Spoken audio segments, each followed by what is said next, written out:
the informed investor. Thanks to Century 21 agents, defying mediocrity and delivering extraordinary experiences. Lucky enough to be joined by Charles Tarbey, Chairman of Century 21 Australasia, every Monday night. Charles, good evening to you. Yeah, good evening, Steve. Get into the auction clearance rates in just a moment, but there's a really quite disturbing report out about half the new apartments sold in Sydney and Melbourne were settled last month for less than what the buyer paid. Can you explain that to us? Yeah, look, you know all about this, Steve. We've been talking about it for a while, and it's interesting how people have been warned about buying off the plan sometimes. Not that it's a bad thing overall, it's just that sometimes there's too much out there and people are acting too quickly. And, of course, they might have bought the property 2 or 3 years ago and exchanged contracts out of price, but now we're in a different marketplace and the banks are saying, well, we don't think it's worth as much. And we know that the banks will call for a valuation just before settlement, and that's what they've done. And then all of a sudden you've got people who have bought something maybe for $500,000. It's got a valuation of $450,000, and somehow they've got to find the other $50,000. And a lot of the builders have been trying to find ways to offer incentives to overcome this. But we expected this. We flagged it probably a year and a half to 2 years ago, and you and I have spoken about it a number of times now. Not a lot of people have got a lazy 10, 20, 30, 40, 50 grand laying around that they can suddenly find to make up the difference. Correct. I mean, I saw this starting to happen we knew it was going to happen, but we started to see it happening in reality. Just about a year ago, a young lady rang seeking advice. Her and her husband had bought an apartment in Brisbane. The banks value it for $20,000 less, and she said, I'm going to have to walk away because we don't have the $20,000. So I was able to give her enough advice to go back to the builder, because you've got to also imagine that the builders or the developers, they don't want the valuation of the entire complex to drop, because then that affects their capacity too, whether it's on that side or a future development. So there's always a way around it. Not all the time, sorry. Most of the time there's a way around it, but most people don't have that extra cash. And the jump is quite stark. I mean, a year ago in Sydney, this happening was down around 18% of total sales of new apartments. That's jumped to 45%. In Melbourne, the figure's gone from 23% to 46%. So it's a real trend. Yeah, it is a real trend. And Turi Condon, the property editor who wrote that article, she knows the stuff, and she's been researching this for a long time. And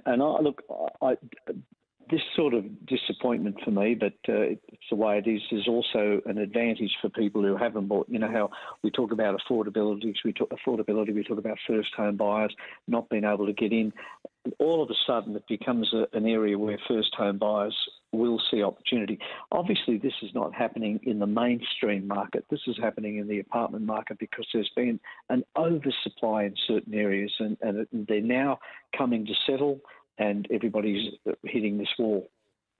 Sydney auction clearance rates at the weekend almost back to where they were last year, Charles. Yeah, it was great. I mean, Steve, it's not the same. It's not the same energy as last year. They had over 1,000 auctions last year, so it's 60% in the last weekend. But it's really great to see, because everybody written Sydney off, and 63.1% clearance rate, the best in the country again. We're talking now 5 weeks in a row, Sydney has been the best auction clearance rate across the country. Outstripping Melbourne, which we all know is generally the top end of the auction system. They're still pretty reasonable at 53.7%, but they're down from 68.7% this time last year. I think it's great. Everybody's still I heard another article today that the housing prices are going to drop by 50%. I heard 20%, now I've heard 30, now I've heard 50. So I don't know where this information is coming from, but certainly the Sydney market is starting to slowly buck that trend. Just before you go, the federal government, they're not going to knock on the head, as the Banking Royal Commission suggested, trailing commissions for mortgage brokers. What do you reckon about that? I think that's exceptional, because if I want good service, I go to a broker because I know the broker's going to work harder. If they're going to try and remove trail commission, they're going to have to look at insurance, they're going to have to look at property services, connecting services, because all of these businesses are built on trail revenue. So it can't be just the brokers that they're going to penalise. No, and you don't want to make it any harder for people. It's already going to get increasingly harder, isn't it? Because you've got all these changes coming around the corner. You don't want to go back to the bank where you've got to knock on the door and try and get a loan from an employee of the bank. No disrespect, but when brokers came along, it became very competitive, and I think that's what it's all about. The more competitive that we make it, reward for effort, the better it's going to be for all of us. All our 2CC listeners in Canberra, you can still buy. There's suburbs in Canberra where the medium house price is still under $600,000. Isn't that fantastic? How's that? And we picked Canberra, as you know, Canberra, Adelaide, Perth as areas that you should buy in, and well, Canberra particularly because the unemployment issue doesn't really occur there. There's a lot of job security, but they've created more and more suburbs. They've really balanced their prices well.